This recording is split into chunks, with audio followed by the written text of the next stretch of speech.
Welcome back बच्चों।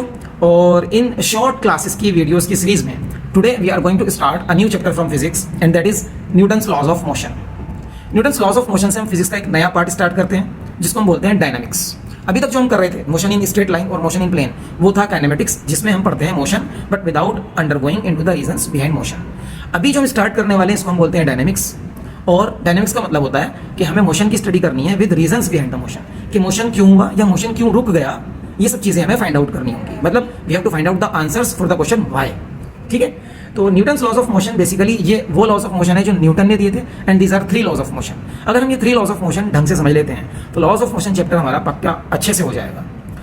आज की क्लास में हमें सिर्फ फर्स्ट लॉ ऑफ मोशन समझना है, और जब हम इस चैप्टर में धीरे धीरे आगे बढ़ेंगे तो इस चैप्टर की क्या इंपॉर्टेंस है, ये हमें क्या सिखाएगा, चलिए मैं आपको इस होम पेज से बता देता हूँ। जैसे आप देख रहे हैं कि these cars are moving in a well of death या they are moving on a banked road. Banking of road इसमें एक टॉपिक आता है, तो वहां पर हम समझेंगे कि वो कौन सी फोर्सेज हैं जो इन कार्स को इनके ट्रैक पर रख पाती हैं। मतलब आपको फिर से आंसर किसका देना है, व्हाई, कि why the cars are able to move on this tracks.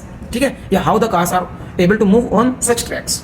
या जैसे आप नीचे देख रहे हो ये एक रोलर कोस्टर राइड है, तो रोलर कोस्टर राइड में ये जो कार मूव कर रही है इस वर्टिकल सर्कल पे, तो हम ये चेक करेंगे यहाँ पर कि इस कार की क्या मिनिमम स्पीड होनी चाहिए कि ये इस ट्रैक को कंप्लीट कर दे।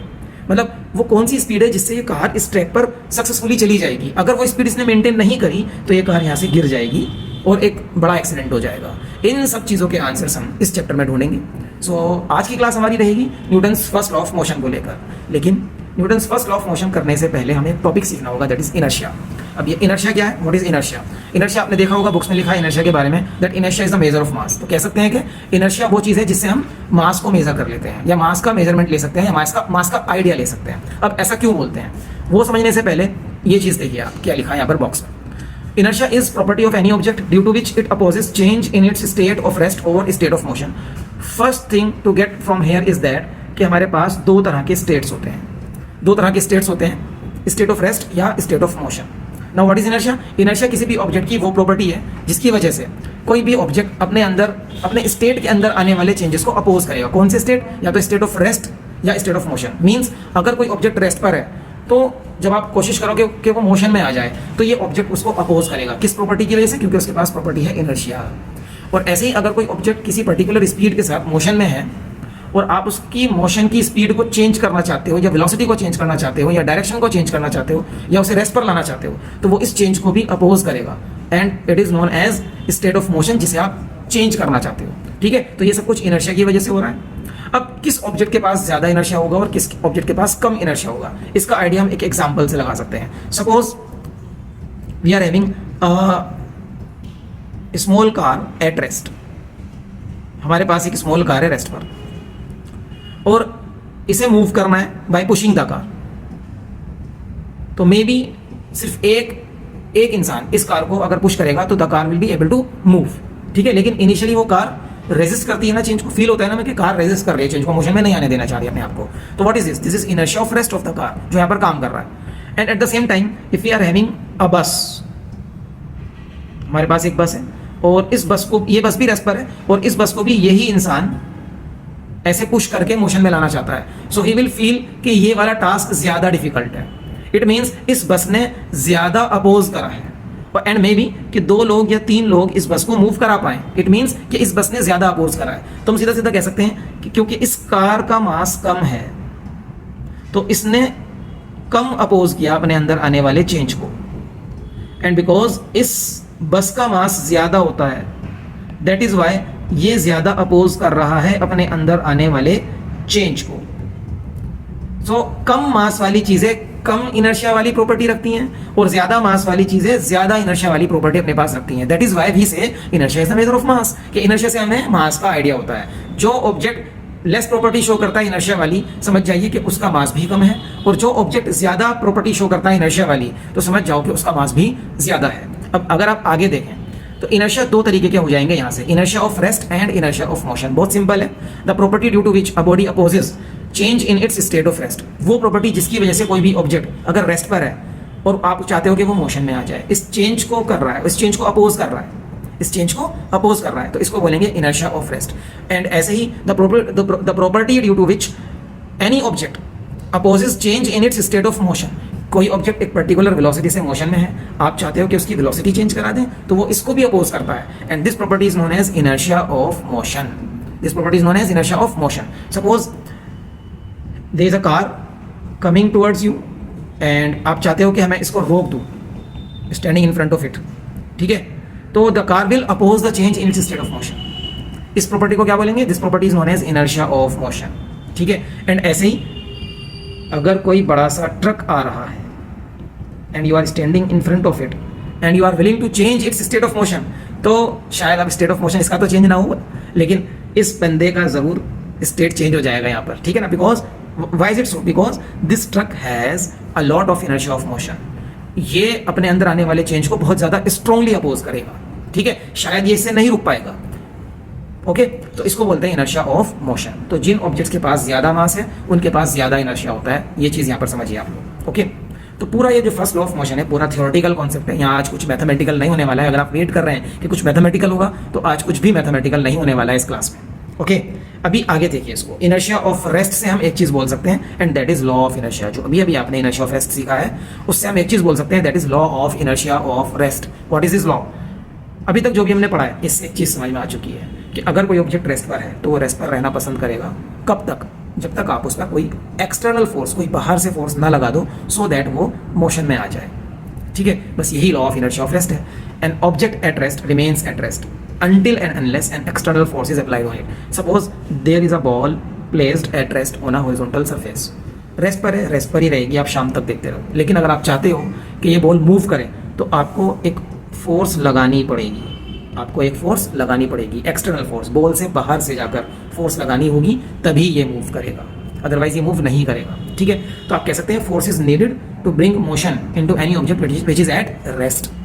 ऐसी जो आपने भी इनर्शिया ऑफ मोशन सीखा है, इस इनर्शिया ऑफ मोशन से हम एक लॉ बोल सकते हैं, that is law of inertia of motion.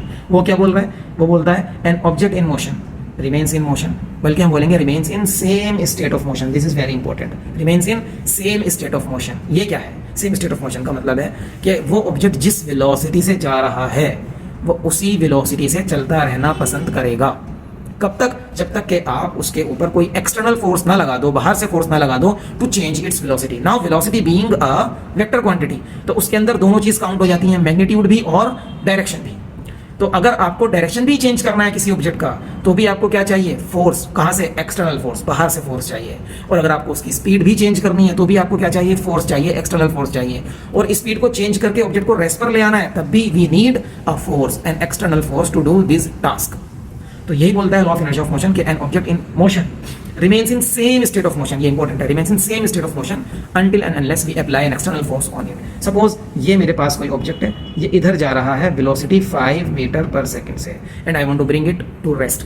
तो अगर मुझे इसे रेस्ट पर लाना है, तो I will have to apply a force like this. Force लगाना पड़ेगा अगर आपको रेस्ट पर लाना है. या मुझे इसकी वेलोसिटी इंक्रीज करनी है, तो वेलोसिटी इसकी अभी 5 है, मैं चाहता हूँ कि 6 हो जाए, तो मुझे कुछ ऐसे फोर्स लगानी होगी कि वेलोसिटी इसकी इंक्रीज हो जाए, ठीक है. This is all about law of inertia of motion and law of inertia of rest. अब अगर आप इन दोनों लॉज को एक साथ बोलें, law of inertia of rest और law of inertia of motion, इन दोनों को एक साथ बोलेंगे, तो इसी को हम बोलते हैं first law of motion. Newton's first law of motion यही है. इन दोनों लॉज को एक साथ बोल देना है. An object at rest remains at rest and an object in motion remains in same state of motion. कब तक? Until and unless an external force is applied on it. This is all about Newton's first law of motion. यही Newton's first law of motion है.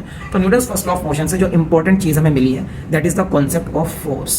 जो यहाँ पर हमें मिल रहा है वो एक concept of force है. क्या है वो concept of force? वो concept of force ये है कि force is such a thing. Force कोई ऐसी चीज़ है जिसकी हमें रिक्वायरमेंट होती है किसी भी रुके हुए ऑब्जेक्ट को अगर हम मोशन में लाना चाहते हैं तब, या किसी भी ऑब्जेक्ट को जो ऑलरेडी मोशन में है उसका स्टेट ऑफ मोशन चेंज करना चाहते हैं, तब भी हमें फोर्स की जरूरत पड़ती है. ये वो चीज़ है जिसे हम फोर्स बोलते हैं. So Newton's first law of motion हमारे फोर्स के कॉन्सेप्ट को भी क्लियर करता है, ठीक है. बाकी Newton's first law of motion से बहुत सारे थ्योरेटिकल कॉन्सेप्ट, थ्योरेटिकल क्वेश्चंस पूछे जाते हैं, जिसे हम कह सकते हैं कि वो कॉन्सेप्चुअल क्वेश्चंस भी होते हैं. जैसे कि आप याद है, एक क्वेश्चन आता है कि एक बस रेस्ट पर है, ये वाली बस रेस्ट पर है, और सडनली उसके ड्राइवर ने बस को एक्सेलरेट कर दिया फॉरवर्ड डायरेक्शन में, तो उसके अंदर जो पैसेंजर खड़ा है वो पीछे की तरफ क्यों गिरता है? द रीज़न बीइंग कि जैसे ही बस एक्सेलरेट होती है तो इस पैसेंजर के फीट्स, क्योंकि बस के कॉन्टैक्ट में है, तो वो फीट्स तो स्टेट ऑफ मोशन में आ जाते हैं बस के साथ साथ. Okay, but upper part of the body, क्योंकि वो अभी स्टेट ऑफ रेस्ट पर था, तो upper part of the body तो बस के कांटेक्ट में नहीं है, तो वो पार्ट ऑफ द बॉडी अभी भी वो चाहती है कि वो स्टेट ऑफ रेस्ट पर ही रहे, उस पर कोई फोर्स नहीं लगी ना। बस ने फीट पर तो फोर्स लगा दी, तो फीट तो मोशन में आ गए, but upper part of the body अभी रेस्ट पर ही रहना चाहता है, बोलते हैं ना, and an object at rest wants to remain at rest, तो upper part of the body तो रेस्ट पर है, तो वो upper part of the body अभी भी रेस्ट पर रहना चाहता है। तो जैसे ही बस आगे बढ़ती है, फीट विद द बस, वो भी आगे बढ़ते हैं और upper part of the body पीछे रह जाती है। दैट इज वाई ये पर्सन पीछे की तरफ गिरता है जैसे ही एक रुकी हुई बस एकदम से आगे बढ़ती है। इसका अपोजिट भी होता है कि अगर एक चलती हुई बस में अचानक से ड्राइवर ब्रेक लगा दे तो क्या होगा, तो क्या होगा, देखो भाई, ये होगा कि क्योंकि इसके फीट बस के कांटेक्ट में है, तो जो फोर्स बस पर लगी है वो फोर्स फीट भी फील करते हैं, तो इस पैसेंजर के फीट तो एकदम से रुक जाएंगे क्योंकि उन्होंने वो फोर्स फील करी है, वो एक्सटर्नल फोर्स उसके पैरों पर भी लगी है, but upper part of the body पर तो वो फोर्स नहीं लगी है। अब अगर इस पैसेंजर ने बस को कहीं से भी नहीं पकड़ा है, तो क्योंकि upper part of the body पे कोई फोर्स नहीं लग रही है और upper part of the body अभी स्टेट ऑफ मोशन में था, तो that part of the body wants to remain in the same state of motion. That is why वो बस के रुकने के बाद भी आगे बढ़ता रहता है उसका अपर पार्ट, और ये पर्सन अल्टीमेटली आगे की तरफ गिरता है। इसीलिए बोलते हैं कि जब भी बस में हम राइड करें, जब भी हम बस में जाए कहीं भी, तो we should always hold the bus with our hands. Okay, ऐसे ही बहुत सारे क्वेश्चंस हैं, जैसे कि किसी ब्लैंकेट की हमें डस्ट पार्टिकल्स को हटाना है, तो हम उस ब्लैंकेट के डस्ट पार्टिकल्स को हटाने के लिए हम उसको बीट क्यों करते हैं, डंडे से क्यों मारते हैं। जैसे ही उस ब्लैंकेट को हम डंडे से मारेंगे, यहाँ पर जैसे लेडी को आप देख रहे हो, तो blanket will come into the state of motion, लेकिन जो वहाँ पर डस्ट पार्टिकल्स हैं, वो dust particles they were at rest and they remain at rest, क्योंकि उनको तो डंडा नहीं लगा जाके, तो they remains at rest and ultimately वो ब्लैंकेट के मोशन में आ जाने से ब्लैंकेट से अलग हो जाते हैं और वो नीचे गिरते हैं। इस तरीके से ब्लैंकेट को अगर आप डंडे से पीटोगे तो उसके डस्ट पार्टिकल्स को उससे अलग करा जा सकता है। ठीक है, ऐसे ही एक और क्वेश्चन आता है कि अगर किसी भी व्हीकल का कोई व्हील ऐसे घूम रहा है और बारिश के मौसम में नीचे रोड पर पानी है, तो उस व्हील के घूमने से वाटर ड्रॉप्स ऐसे पीछे जाते हैं, tangential to the motion of the wheel. ऐसा क्यों?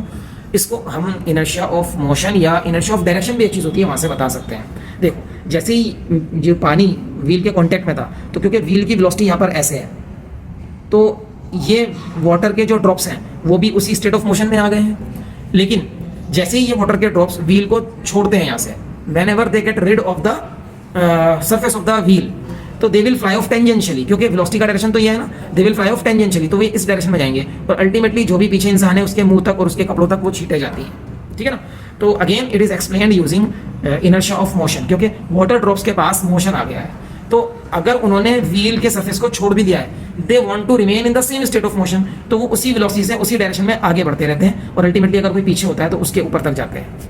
इस तरीके के क्वेश्चंस आप देखोगे Newton's first law of motion से आते हैं, जिन्हें आपको एक्सप्लेन करना रहेगा। ठीक है, तो that is all about Newton's first law of motion. I hope कि आपको Newton's first law of motion अच्छे से समझ में आया है। बिल्कुल थियोरेटिकल कॉन्सेप्ट है। नेक्स्ट क्लास में we will be discussing about Newton's second law of motion. Newton second law of motion में मैथमेटिकल चीज़ें हैं और बेसिकली जो रियल लॉ ऑफ मोशन है वो भी Newton second law of motion ही है। चेक करेंगे अपनी नेक्स्ट क्लास में। आई होप आज की क्लास आपको अच्छे से समझ में आई है। So wait for the next class and will meet there.